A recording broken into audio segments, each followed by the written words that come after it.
안녕하십니까. 사전처럼 이어가는 민법 종문 해설 시간입니다. 구독과 좋아요 부탁드리겠습니다. 여러분의 구독과 좋아요는 이런 영상을 만드는데 큰 힘이 됩니다. 근데 이제 공인중개사 쪽이나 이런 시험 쪽에 유튜브 하시는 분들을 보면 강의 막 긴 거 올라가 있고 그렇죠. 근데 요새 그런 거 긴 거 안 보시잖아요. 그죠? 저도 강의는 올라가게 하는데 이런 게 사실은 더 의미가 있는 거죠. 유튜브라는 게 그렇잖아요. 오다 가다 보는 거잖아요. 그죠? 누가 유튜브를 딱 독서실에서 딱 독서대에다가 딱 모니터 올려놓고 딱 이렇게 보는 사람 별로 없잖아요. 그죠? 오다 가다 짬짬이 보는 게 유튜브이기 때문에 그럴 때 여러분들이 유용하게 보실 수 있는 거 뭐가 있을까 생각하다가 찍고 있는 거니까 그렇게 활용하시면 되겠습니다. 이거는 무슨 본격적인 공부한다 막 인상 쓰고 듣는 게 아니고요. 편안하게 들으시는 거예요. 아시겠죠? 자, 131조 상대방의 최고권이라고 나와 있습니다. 자, 여기서 상대방이 누구냐?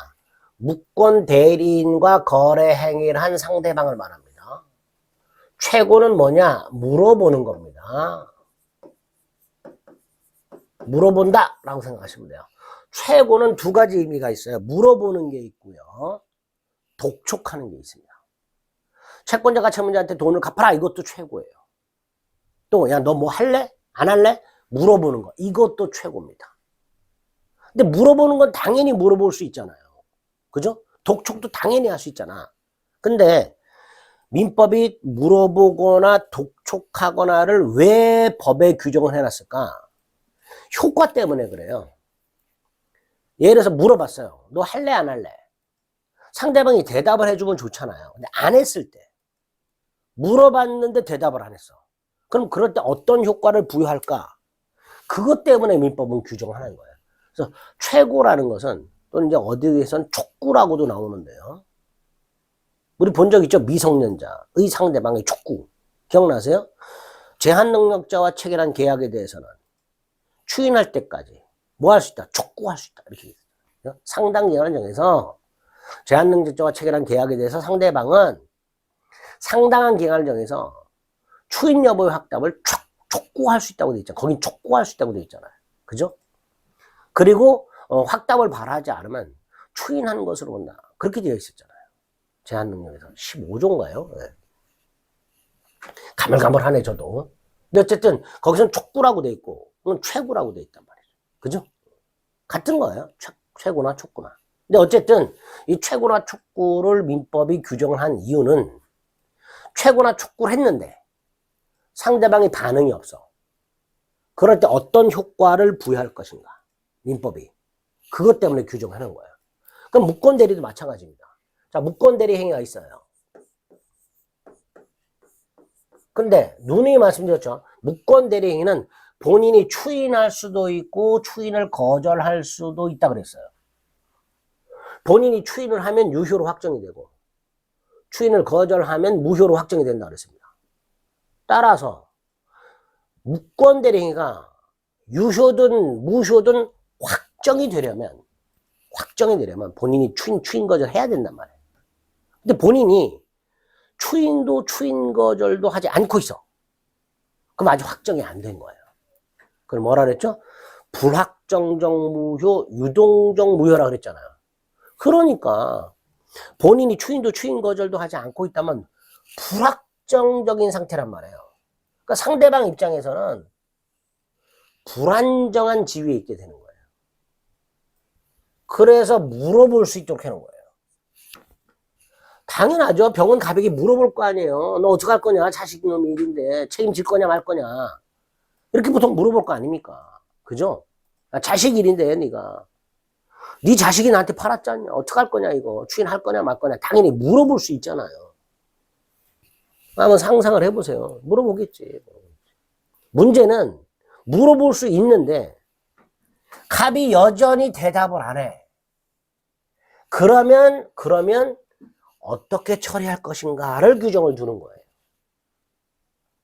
자, 그러면 대충 틀이 잡혔습니다. 조문을 읽어볼게요. 그럼 쉬워져요. 대리권 없는 자가 타인의 대리인으로서 계약을 한 경우, 을이 아버지 땅을 몰래 갖다 팔아먹은 경우, 상대방 병은 상당한 기간을 정해서, 뭐 상당한 기간이 얼마인지 몰라도 됩니다. 뭐 정해져 있는 거 없어요. 어쨌든 상당한 기간을 정해서 본인한테 뭐 책임질 거요 말 거요 그 확답을 물어볼 수 있다. 물어볼 수 있다. 그죠? 여기까지 됐죠? 단 갑이 확답을 안 하면 어떻게 되나를 규정해놨다 그랬죠. 그래서 본인이 그 기간 내에 확답을 바라지 않으면 발신주의네요. 그죠? 우리 앞에 주문 기억나세요? 111조 1항 상대방 있는 의사표시는 도달한 때 효력이 생기잖아요. 근데 요거는 발신주의를 취하고 있더라. 본인 확답을 바라지 않으면 암기하셔야 돼요. 본인은 추인을 한 것으로 본다가 아니라 추인을 거절한 것으로 봅니다. 추인을 거절한 것으로. 우리 제한능력자의 상대방이 체결한 계약에 대해서 제한능력자가 능력자가 된 다음에 촉구할 수 있었잖아요. 그죠?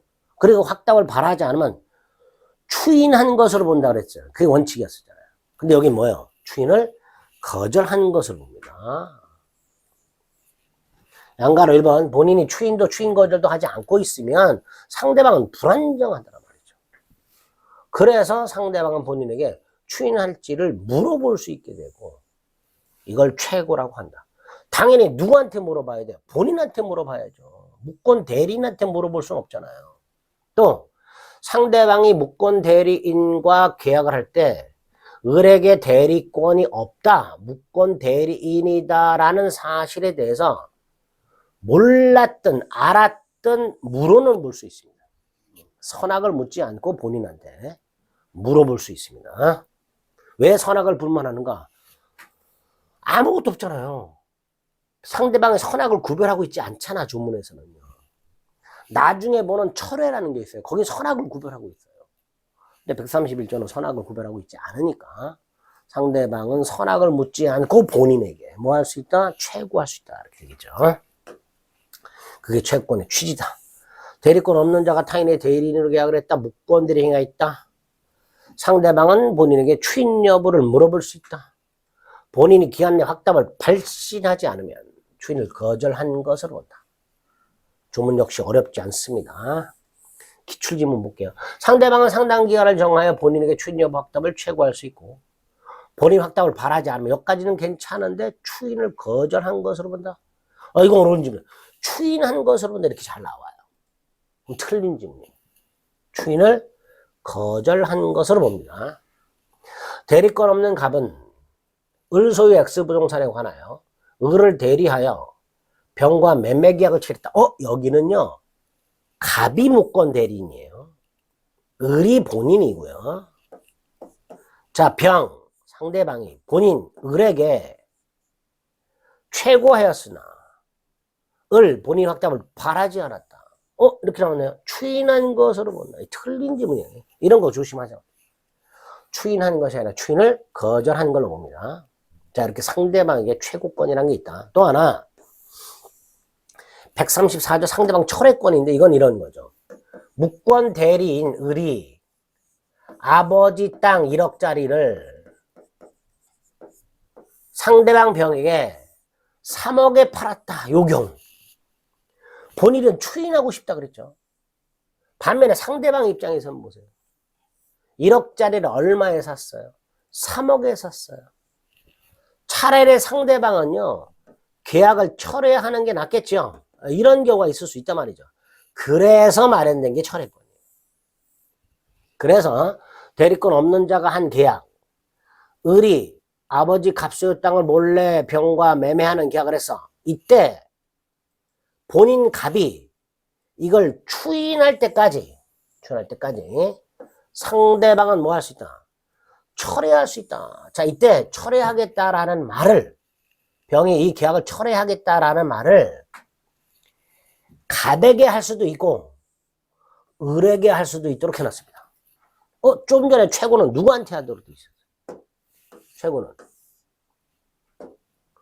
본인에게 해야 되죠. 대리인에게는 못 하잖아. 본인한테만 물어봐야 되잖아요. 대리인한테 추인할지 말지를 물어볼 수는 없잖아. 왜? 대리인은 추인권이 없으니까. 반드시 본인한테 물어봐야 돼요. 최고는.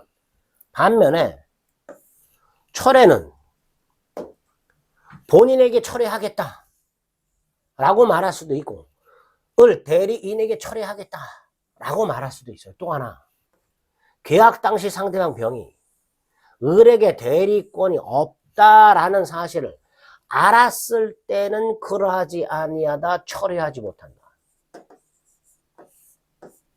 그러니까 철회권은 상대방이 선의일 때만 인정이 되는 거예요. 좀 전에 최고는 선악불문하고 인정된다 그랬죠. 그러나 철회는 단서 때문에 선의만 철회할 수 있다, 이렇게 되는 거죠. 뭐 역시 어렵지 않습니다. 선의의 상대방은 계약을 철회할 수 있다.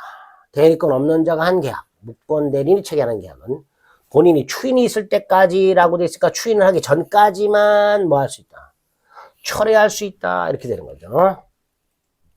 따라서 본인이 이미 추인을 한 후에는 원칙적으로 철회할 수가 없어요. 근데 예외가 있었죠. 어떤 예외? 본인이 누구에게 추인했어? 무권 대리인에게 추인을 했어. 근데 상대방이 아직 추인 사실을 몰라. 그럼 본인이 이미 추인했지만 상대방에게는 추인 효력을 주장 못하니까 상대방은 뭐 할 수 있다? 철회할 수 있다는 예외가 있을 수 있겠죠. 그리고 이 철회는 선의의 상대방에게만 인정이 된다, 그랬습니다. 무권 대리의 상대방은 계약 당시 대리인에게 대리권이 없다라는 것을 알았으니까 철회할 수 없다, 이렇게 되겠죠. 밑에 나왔네요. 없음을 알았다, 철회할 수 없다, 이렇게 되겠죠. 자, 상대방이 계약 당시 대리인에게 대리권 없음을 알았어요. 알았으면 철회할 수 있다, 없다? 없죠. 맨날 이렇게 나와요. 똑같은, 그죠? 징그럽게 우리 조문을 쭉 보면서 기출지문들 보면요, 맨 그 지문이 그 지문이죠, 그죠? 바꾸는 게 딱 정해져 있어요. 알았다, 철회할 수 있다, 없다. 최고는 선악불문, 철회는 선의만. 그러니까 병이 알았다, 최고는 할 수 있다, 그러나 철회는 할 수 없다, 이렇게 되겠죠. 상대방에 이렇게 최고권과 철회권이 딱 기억해 주시면 되겠습니다.